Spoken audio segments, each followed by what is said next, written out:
Sobat Yellow Channel yang berbahagia, pada hari ini saya selaku host Dr. Anus Dewa Madi Suama Negara MSI merasa sangat berbahagia karena kita didatangi oleh seorang sosok petani eksportir yang sudah sangat berpengalaman, yaitu Saudara Jero Putu Tesang. Jadi Jero Putu Tesang ini adalah Ketua Badan Pembina dan Pemberdayaan Petani Golkar Bali, sekaligus juga beliau adalah Ketua Asosiasi Eksportir Buah dan Rumah Kemas Hortikultura Indonesia.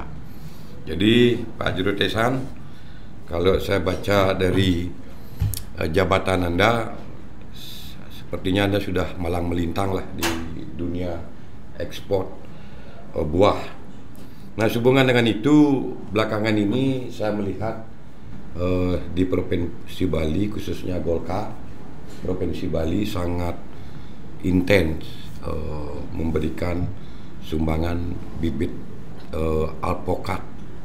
Saya amati hampir di seluruh wilayah kabupaten kota se-Bali, Pak Jero Tesang bersama DPD Golkar Provinsi Bali turun ke masyarakat, khususnya kelompok-kelompok tani, memberikan bibit alpukat. Itu bagaimana latar belakangnya Pak Jero Tesang? Bisa dijelaskan kepada sobat Yellow Channel untuk bisa dipahami, atau mungkin nanti bisa ikut serta barangkali kalau punya kelompok-kelompok tani. Silakan Pak Jero Tesang. Baik, terima kasih Om Swastiastu, sobat Yellow Channel dimanapun berada. Terima kasih atas undangannya Pak Dewa di tempat Yellow ini, Channel. Yellow Channel. Jadi sangat luar biasa, inspirasi yang luar biasa. Jadi kami diberikan tugas oleh DPD 1 Golkar Bali, oleh Pak Nyoman Sogokori dan jajarannya pada awalnya untuk membina dan menggali potensi yang ada di pertanian di Provinsi Bali, tentunya di para kader dan simpatisan Partai Golkar. Melihat juga keadaan daripada pandemi Corona yang 2 tahun menghantam daripada keberadaan ekonomi kita, tentunya Partai Golkar lewat acara-acara kajian-kajiannya, jadi ingin mengembalikan, menyeimbangkan struktur ekonomi, yaitu kembali ke pertanian. Nah, ini sangat bersinergi dengan program kami juga. Kebetulan kami di bidangnya, profesi kami adalah sebagai eksportir yang sudah 30 tahun ekspor buah-buahan. Dan kami pertama di Bali, dan sampai sekarang di Indonesia ada 91 anggota kita. 91 kelompok apa 91 perusahaan 91 yang sudah ternotifikasi di khususnya di Cina, yang 80% buah kita ke Cina. Jadi membuat satu asosiasi. Sejak 2008 kami diberikan mandat ataupun kepercayaan sebagai ketua. Dan ini produk-produk yang kita sudah ekspor itu adalah manggis, manggis, buah naga, dan salak dalam bentuk segar. Selain itu juga ada buah-buah yang kita olah dalam bentuk olahan seperti durian. Jadi durian itu diekspor, sudah dikupas, jadi di bentuk olahan, jadi dibekukan, termasuk buah lain. Nah, kaitannya dengan kegiatan DPD 1 Golkar Bali yang terjun ke masyarakat, membina petani, mengedukasi petani, dan berikan bibit yang ditanyakan tadi adalah, itu latar belakangnya adalah data statistik. Data yang kami punya di asosiasi, pertama dari luasan lahan. Tahun 2030 diyakini bahwa negara-negara di Asia Tenggara penghasil hortikultura itu kebanyakan habis lahan pertaniannya. Tinggal Indonesia yang ambil peran. Bali juga bagian dari Indonesia. Bali memiliki lahan yang cukup luas masih. Jadi yang kedua adalah melihat potensi pasar. Jadi dari 5 jenis produk hortikultura, alpukat memiliki kecenderungan tingkat yang paling pertama laku di dunia, itu Pak Swambe. Karena itu dia laku di seluruh belahan dunia, seperti Eropa, Amerika, Timur Tengah, sampai ke dataran Asia.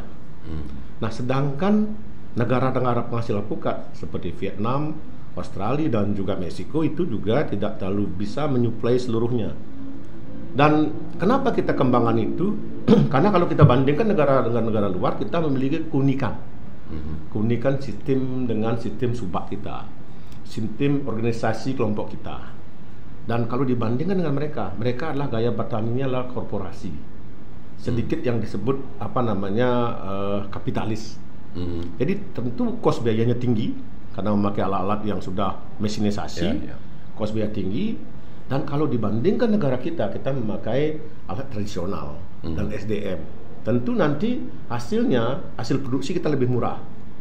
Nah, perlu kami sampaikan Pak Dewa bersama ini dengan sahabat Yellow Channel, karena selama ini kita masih mengimpor alpukat. Dari kebutuhan dalam negeri kita masih kekurangan alpukat. Jadi kekurangan alpukat, apalagi alpukat jenis yang kita kembangkan sekarang, jenis khas dan jenis kuba. Oh, ada 2 jenis. Ada 2 jenis yang kita kembangkan. Kenapa 2 jenis? Ada karena Bali itu ada dataran rendah, ada dataran tinggi. Kalau dataran rendah kita kasih kuba, kembang kuba, dataran tinggi khas. Artinya untuk di Bali tanah kita cocok lah. Dan sangat cocok. Dan kita sudah ada beberapa edukasi dan membuat pilot project seperti di Jemberana dan di Kintamani itu 14 bulan sudah berbuah. Dan ini akan kita untuk memenuhi pasar kita dalam negeri dulu, sehingga kita tidak banyak impor, sehingga kita tidak banyak keluar devisa. Dan nanti kita bisa akan lawan ekspor itu, kita ekspor sehingga kita juga bisa bersaing di dalam luar negeri. Pak Jerotesan, saya mendengar begitu gencar, melihat begitu gencar Pak Jerotesan bersama Golkar Bali turun ke desa-desa. Kira-kira berapa ribu sudah bibit yang diserahkan kepada kelompok-kelompok tani di Bali? Awalnya kita sih dengan Pak Ketua DPD 1 itu targetnya awalnya 30.000. 30.000. Tetapi sekarang begitu sampai bulan ini kita sudah sampai 45.000 Pak Dewa. Oh, sudah melewati target. Jadi petani binaan kelompok tani Golkar ini sangat masif dia. Karena banyak juga informasi ada di mass media, ada di media sosial yang mereka serap. Nah, inilah kita perlu luruskan ke bawah sambil mengedukasi, memberikan bibit sebagai motivasi, memberikan edukasi karena produk ekspor itu harus memenuhi regulasi, persyaratan harus ternotifikasi di negara lain, harus diregistrasi kebunnya. Dan kebetulan Pak Dewa kami sampaikan lewat sempat ini tanggal 30 atau 31 kami melaksanakan pelatihan. Setelah kita memberikan bibit, kita akan latih untuk mengokulasi. Jadi latih okulasi, latih juga mereka untuk meregistrasi. Kita membutuhkan di masing-masing kelompok itu 4 orang, 2 yang milenial, 2 yang senior. Yang milenial itu tugas nanti mencatat registrasi kebun, sehingga produk yang kita turunkan kepada petani kita lewat kelembagaan di kelompok-kelompok binaan teman-teman di Partai Golkar itu nanti bisa terregistrasi dan bisa ekspor. Ya, berarti ini lengkap sekali bantuan dari DPD Golkar khususnya lewat Pak Jerotesan. Jadi DPD Golkar itu membantu sebenarnya program pemerintah ini dari hilir ke hulu. Jadi semua sampai parameter regulasinya dari bibit, kemudian mendidik petani, pendampingan, kemudian juga ada regulasi dan pasar. Artinya ini mereka gratis ya Pak Jerotesan. Semua yang diberikan oleh Partai Golkar itu lewat teman-teman kami di BP3GB itu gratis semua. Gratis, bibitnya gratis, pelatihannya gratis. Bahkan kita kasih operasional transport ke sini Pak. Oh, malah dibantu dengan dana transport ya. Kemudian persoalannya begini Pak Jerotesan. Kadang-kadang petani itu kan pasca panennya dia masalah. Nah, setelah sekarang dikasih bibit, didampingi, diberikan pelatihan, lalu pasarnya bagaimana nanti kira-kira? Nah, itulah masalah klasik di Indonesia.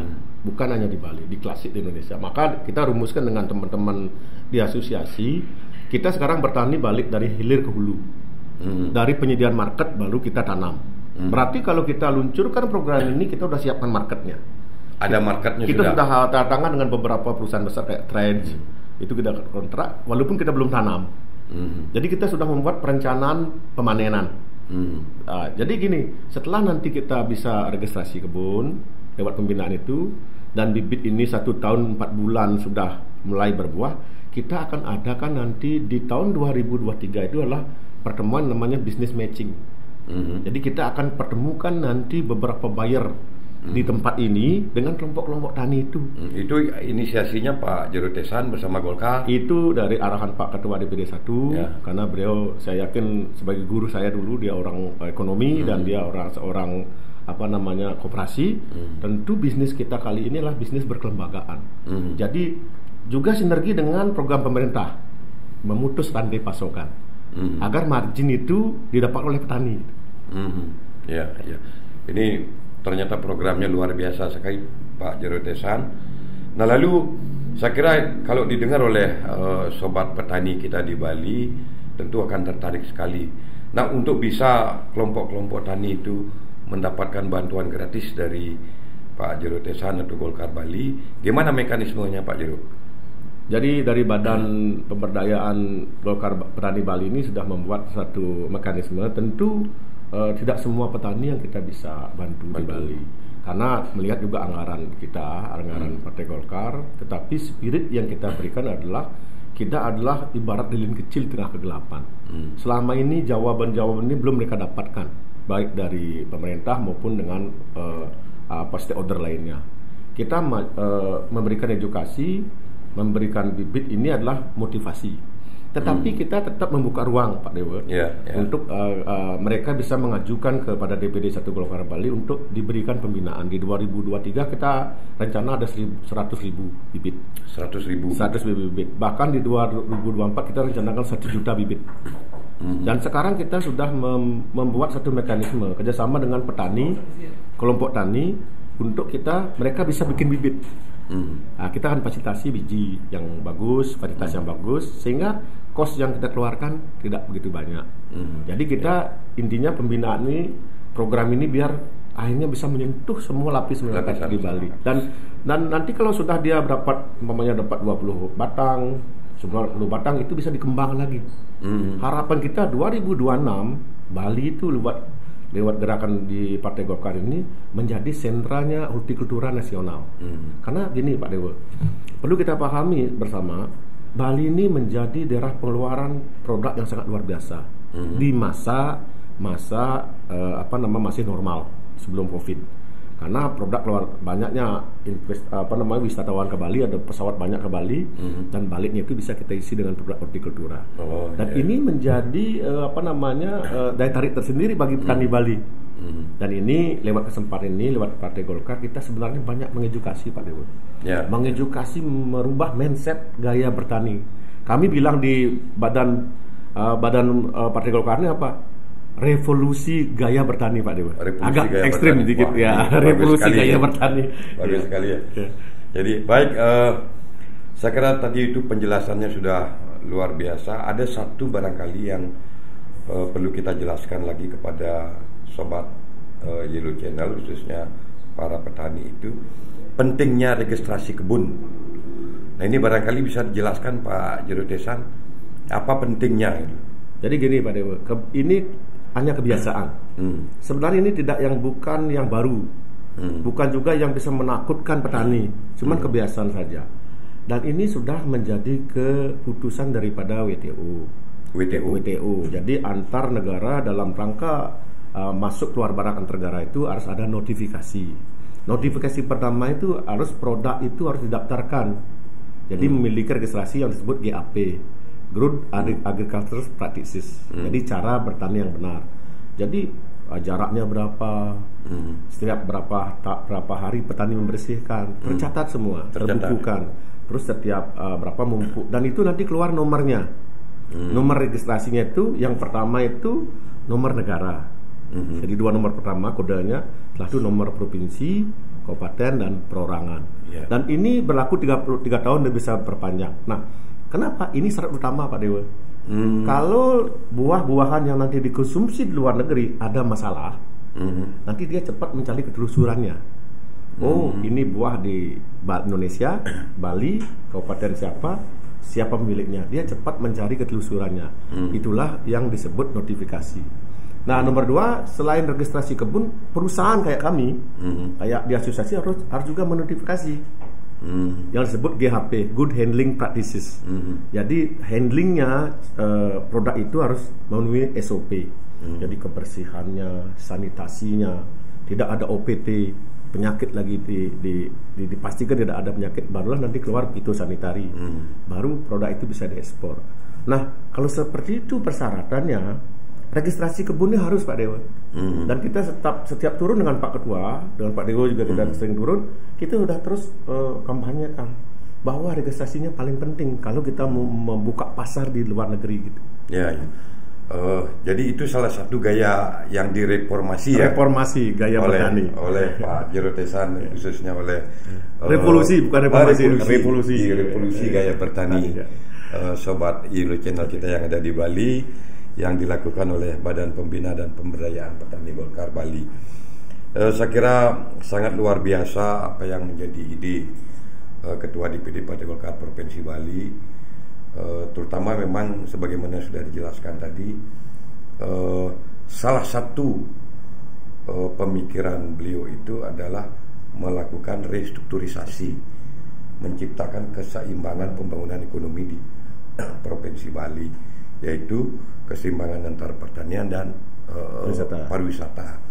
Itu luar biasa. Dan tadi Pak Jero Tesan selaku Ketua Badan Pembina dan Pemberdayaan Petani Bali sudah menyiapkan program-programnya, termasuk juga menyiapkan pasar. Saya kira luar biasa sekali Pak Jero Tesan. Jadi terima kasih banyak atas kehadirannya. Demikian Sobat Yelo Channel, sudah kita sampaikan salah satu kegiatan yang digagas atau dilaksanakan oleh DPD Partai Golkar Provinsi Bali, khususnya kepada sobat kelompok tani.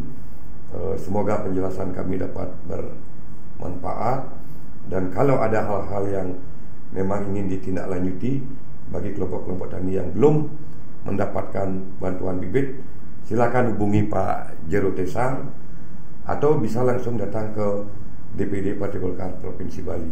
Sekian, terima kasih, sampai jumpa lagi di Yelo Channel.